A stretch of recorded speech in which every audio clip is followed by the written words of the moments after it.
Merhaba arkadaşlar, ben Airsoft askeri. Bugün Airsoft Pro takımı ile birlikte Ömer'le de Juggernaut denilen bir oyun oynayacağız.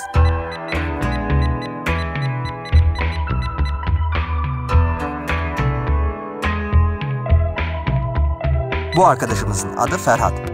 Ferhat, üzerine kurşun geçirmez bir elbise ve onun da üstüne 23 adet balon yerleştirdi. Bütün oyunculara karşı tek başına elindeki ağır makineli oyuncakla saldıracak. Biz vurulunca oyundan çıkacağız. Her birimizin bir kere vurulma hakkı var. Ama Juggernaut Ferhat, üzerindeki balonlar patlayana kadar savaşmaya devam edecek.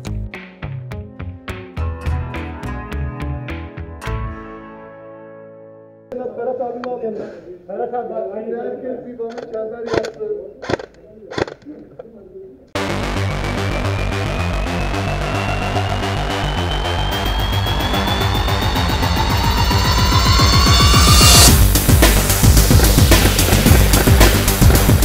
Ferhat'ın üzerindeki balonları patlatmak gerçekten zor. Ya yakın mesafeden ya da direkt olarak balonlara çok hızlı bir şekilde atış yapmak gerekiyor.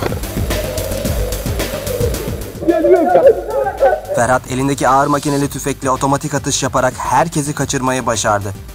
Gerçekten çok acı verici bir durum.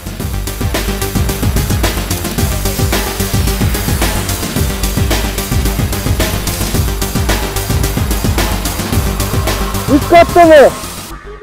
Üst katta! Kaç! BB'leri yememek için ben de sürekli olarak kaçmaya çalışıyorum.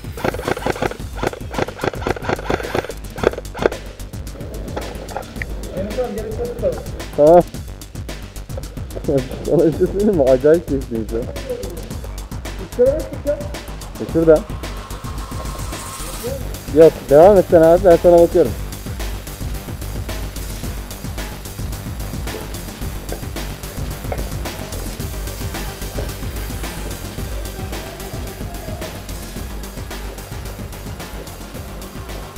Bir şey dolduruyor, dur. Doldurmasını bekleyelim. Ferhat şu anda makineli tüfeğine mühimmat dolduruyor.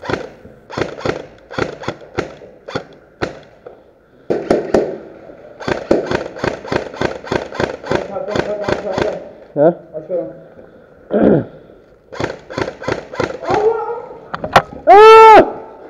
Ateş var! Uzaktan ona atış yapmaya çalışıyorum.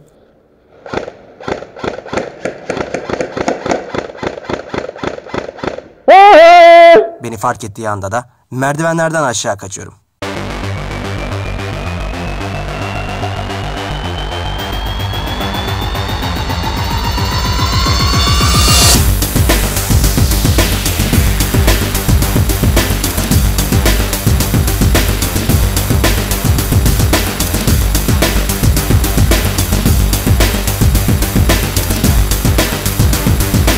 Hadi gidelim.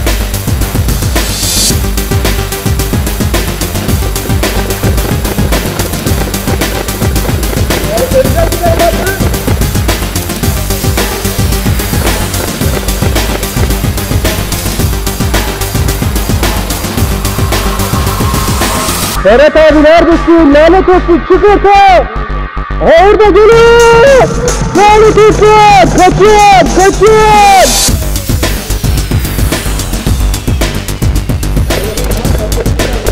Devam et. Evet sadece.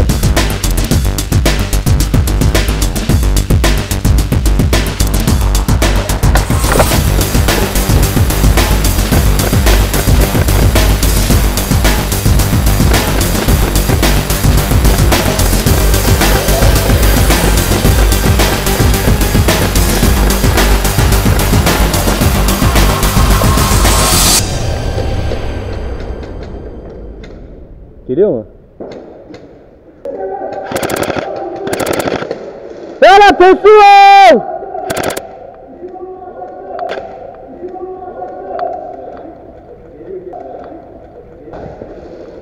Geliyor, buraya doğru geliyor.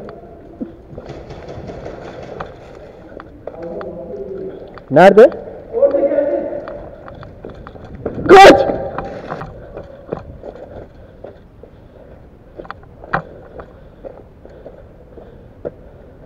İçeride. Birkaç balonu kaldı.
Tamam lanet olsun.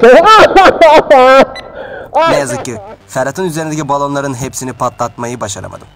Bu çok keyifli senaryo için Airsoft Pro'ya, tüm takım arkadaşlarıma ve özellikle Ferhat Atım'a çok teşekkür ederim.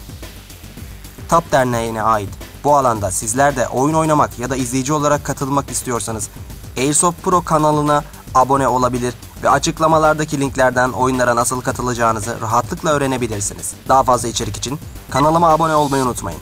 Ve ayrıca beni sosyal medya hesaplarımdan da takip edebilirsiniz. Hoşça kalın.